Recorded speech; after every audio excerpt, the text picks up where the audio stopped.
Hope you guys are getting ready for Thanksgiving. We got a fun book today. It's called Hugley's Thanksgiving Parade by Tedd Arnold. This is a scholastic book as well. Do you guys ever watch the Thanksgiving parade? We always do at our house. Hugley loved playing tag with his friends Booter and Grubble. "Tag, you're it, Grubble," yelled Hugley. "Hey guys," said Booter, "don't you think we've gone too far from our secret slime pit?" Hugley and Grubble looked around. "Yeah," said Grubble, "I don't recognize this place." "Hey," said Hugley, "look down there." The three friends gazed down a side tunnel. They followed it and entered an open cavern with many hatchways in the ceiling. They knew that hatchways always opened underneath beds in the people world. "We got to check this out," Hugley whispered. "Yeah, no kidding," said Grubble. "Okay," said Booter, "but then we go back home."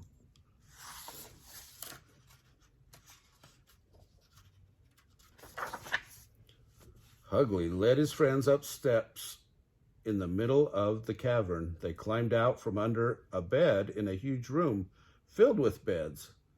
"Where are we now?" asked Hugley. Booter saw a sign. "I've heard about places like this," she said. "People get their beds and other stuff here." "Tag, you're it," Hugley yelled. Hugley chased after both his friends. They leapt from bed to bed, bouncing and laughing themselves silly. Suddenly they heard noise. It was probably Grammy's phone. Music and voices. Hugley hurried into a window. "What's going on out there?" he said. Booter and Grubble hurried over to look. They could see tall buildings outside. The buildings were crowds of people, hurried every which way. Many were dressed to look silly. Others were starting to play music. Can you tell where they are?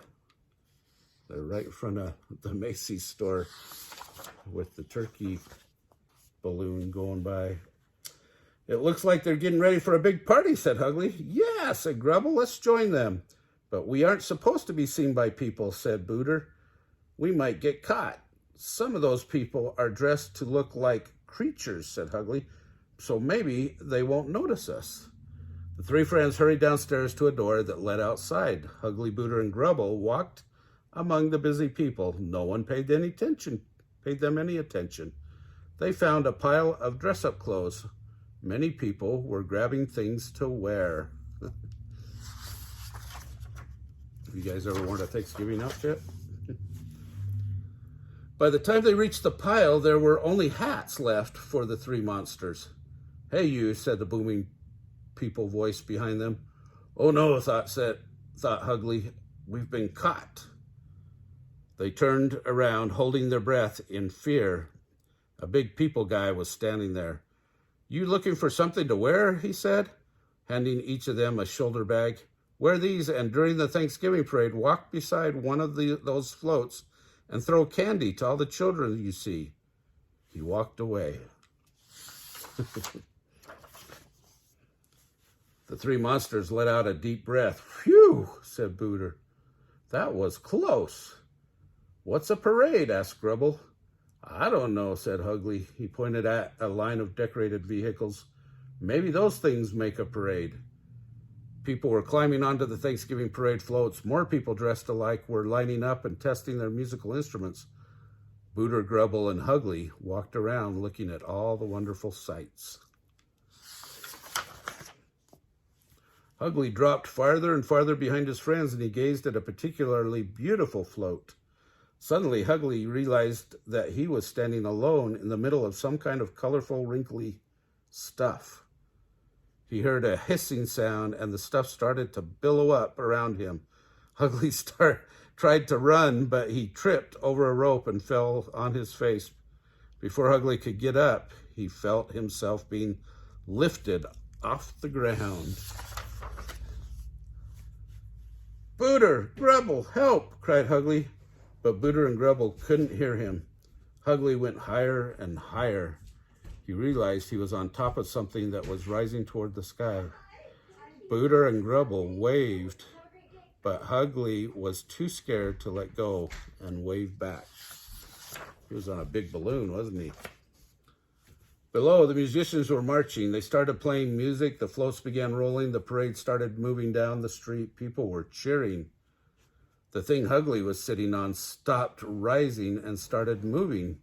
People on the ground were pulling it with ropes. Below, Booter and Grubble wondered what to do. He's riding on top of a big balloon. Hugley held on tight and sailed between tall buildings. He was beginning to enjoy himself. Never had he seen so many happy people. He saw more of the big things pulled by ropes. Each one was different. Suddenly, Hugley heard voices nearby. There were people in the windows of the tall buildings watching the parade. When they saw Hugley, they waved at him and cheered. Hugley was delighted. Without thinking, he let go and waved back. Just then, a gust of wind blew. It shook the big floating thing. Uh-oh.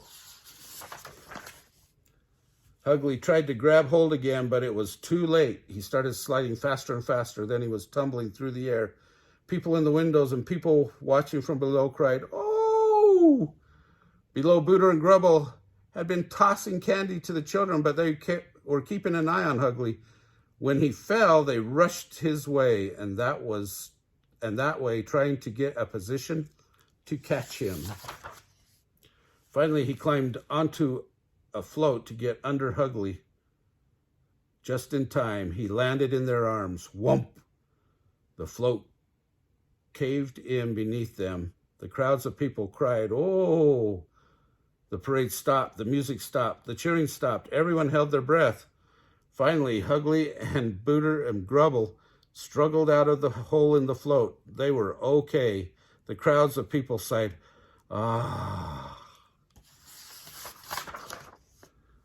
Then everyone cheered louder than ever. They shouted, "Good show! Bravo!" Everyone waved. The monsters waved back. Music started and the floats rolled down the street once again. "Thanksgiving parades are fun," said Hugley. "I agree," said Grubble. "Me too," said Booter. When the parade was over, the three friends dropped what they were wearing and escaped into the building with all the beds. They dived under the bed in the middle of the room. Once they were back in the monster world, they sat down to catch their breath. "I have something for you both," Hugley said to his friends. He opened his hands and candy spilled out. "I know we're not supposed to take people's stuff, but they were giving it away to everybody." "Thank you," said Grubble. "I didn't get to eat anything during the parade." "Yeah," said Booter, "thanks." "No, I want to thank you," said Hugley, "for saving me. You will always be my best friends. Thank you, thank you, thank you." Oh, what a good story that was. Well, I hope you guys watched the Thanksgiving parade this year. It's on Thanksgiving morning before you have your big feast. Remember to like our channel and subscribe.